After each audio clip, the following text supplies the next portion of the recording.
Le ministre gabonais de la Communication et porte-parole du gouvernement, Alain-Claude de Billié-Binzé, est avec nous. Bonsoir, Monsieur le ministre. Bonsoir. Alors, Monsieur le ministre, vous maintenez que l'élection du 27 août, et je cite les propos du président Bongo, a été exemplaire dans la paix et la transparence.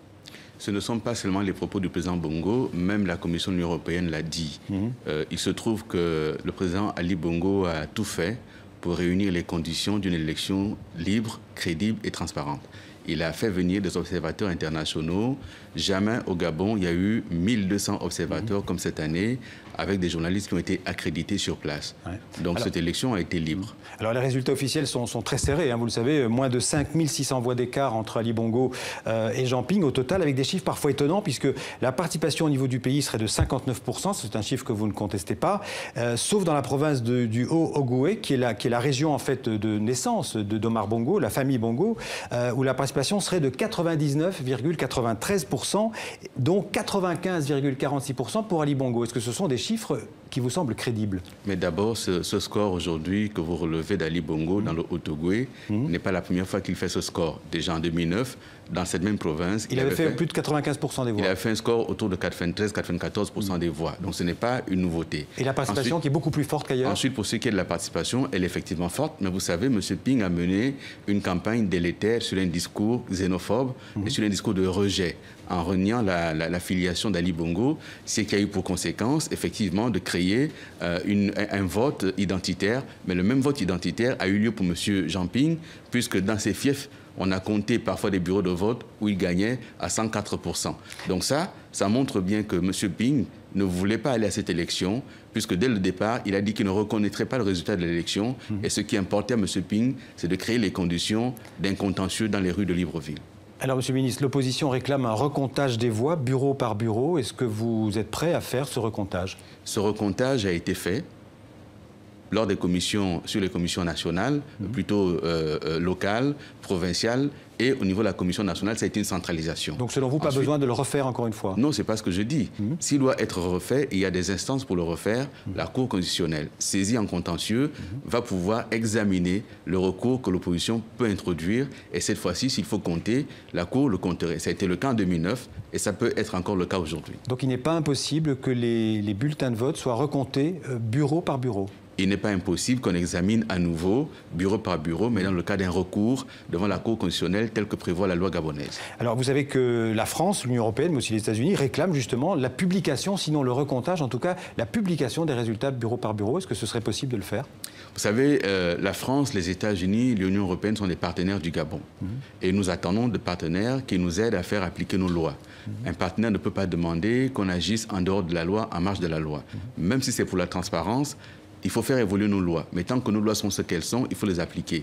On ne peut pas d'un côté reprocher aux Africains de ne pas respecter les lois et de l'autre côté leur demander la transparence au mépris de la loi. Comment vous réagissez quand la France, par la voix du ministre des Affaires étrangères Jean-Marc Ayrault, exprime ses doutes sur la sincérité du scrutin? Nous réagissons en nous disant que M. Jean-Marc Ayrault a certainement été abusé, mal informé. Ce scrutin a été sincère et le moment venu, s'il le souhaite, on mettra à sa disposition tous les éléments. Vous iriez jusqu'à dire que la France, d'une certaine manière, a choisi son camp, celui de Jean Ping, celui de l'opposant Jean Ping? Nous irons jusqu'à dire qu'un certain nombre de responsables en France, notamment au sein du Parti socialiste français, ont fait leur choix. D'ailleurs, le PS a sorti un communiqué annonçant la victoire de Jean Ping avant la fin des opérations électorales. Ça montre bien que le PS a fait son choix. On a parlé dans le reportage des 27 opposants qui sont toujours retenus, à ma connaissance, au QG de Jean Ping. Est-ce qu'ils seront bientôt libérés? Vous savez, ils ne sont pas retenus et ils ne sont pas otages. Il s'est trouvé que ce QG était le lieu d'où partaient les émeutiers pour aller brûler Libreville et les forces de sécurité ont observé ce mouvement. Ce qu'on ne signale pas, c'est que les forces ont essuyé des tirs et des grenades offensives partant de ce QG, qui n'est pas un petit immeuble, c'est un bâtiment imposant et ce bâtiment a été sécurisé pour qu'il ne serve plus de lieu de repère aux émeutiers. Mais donc, pour l'instant, il n'est pas question de libérer les 27 responsables. Ils ne sont pas détenus, ils peuvent sortir quand ils le souhaitent, ils ne sont pas retenus. C'est parce qu'ils ont dit qu'il y avait des gendarmes en armes qui les empêchaient de sortir. Mais les gendarmes empêchent que les émeutiers reviennent sur les lieux. Mais eux, s'ils souhaitent, ils peuvent sortir quand ils veulent. Alors, Monsieur le ministre, il y a déjà eu au moins 5 morts, selon les derniers chiffres, dans ces violences de ces dernières 48 heures. Quel scénario est-ce que vous imaginez dans ces conditions pour votre pays dans les prochains jours? Il faut d'abord dire qu'un mort est toujours regrettable. 5 morts, lorsque ce sera confirmé, c'est trop. Et il faut absolument ramener la sérénité faire en sorte que les acteurs politiques se parlent. Et le président Ali Bongo a clairement indiqué qu'il faut faire en sorte que les gens se parlent, faire en sorte qu'on rassemble le pays, et on ne pourra pas continuer comme cela. Il faut rassembler le pays, il faut que les gens se parlent, et s'il faut faire évoluer nos lois, il faut les faire évoluer avec nos institutions. Mais pour vous, il n'y a aucun doute, le président légitime du Gabon, c'est Ali Bongo? Il n'y a aucun doute, c'est Ali Bongo. La marge d'élection est ténue, d'où l'obligation de tenir compte des messages envoyés par les électeurs, ceux qui ont voté pour Ali Bongo comme ceux qui ont voté pour d'autres concurrents. Il a l'obligation aujourd'hui, en tant que chef de l'État, de rassembler le pays et de reconstruire le pays. Vous pensez que Jean Ping est prêt à discuter, à négocier avec Ali Bongo pour une sortie de crise? Je pense que chacun devrait faire preuve de hauteur parce qu'il faut voir le Gabon avant tout et de jeter les gens dans la rue, des gens qui vont casser, brûler le ciel de l'Assemblée nationale, ce n'est pas très responsable. Il y a près de 14 000 ressortissants français au Gabon. Est-ce que, d'après vous, ils sont directement ou indirectement menacés?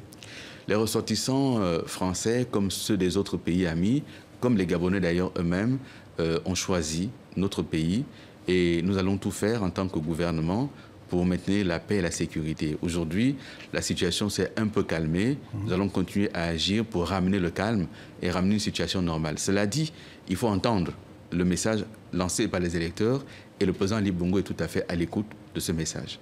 Merci beaucoup, Monsieur le ministre Alain-Claude Billiet-Binzé, d'être venu sur le plateau du 64 minutes. Merci à vous. C'est moi qui vous remercie.